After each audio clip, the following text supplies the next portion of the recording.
Hi friends. నీటి మాట లోపల మాఘస్నాన మంత్రం అంటే మాఘమాసంలో సముద్ర స్నానము, నదీ స్నానాలు, గంగా స్నానాలు చాలా ప్రాముఖ్యమైనవి.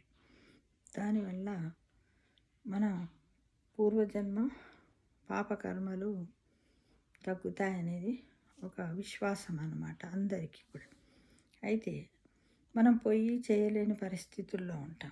అలాంటప్పుడు ఇంట్లోనైనా చేయొచ్చు. పోయిన వాళ్ళు చేస్తే వాళ్ళ అదృష్టవంతులే.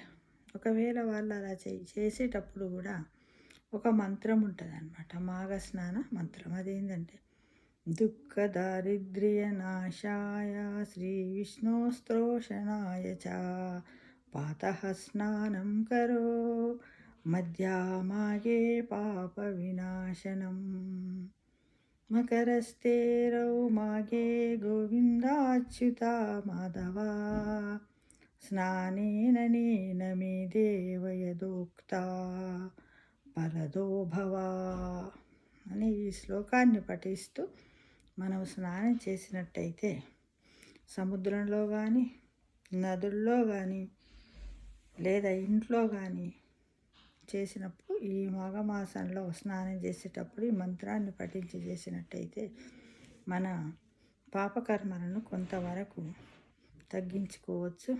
నదీ స్నానం చేసినటువంటి పుణ్యం మనకు లభిస్తుంది.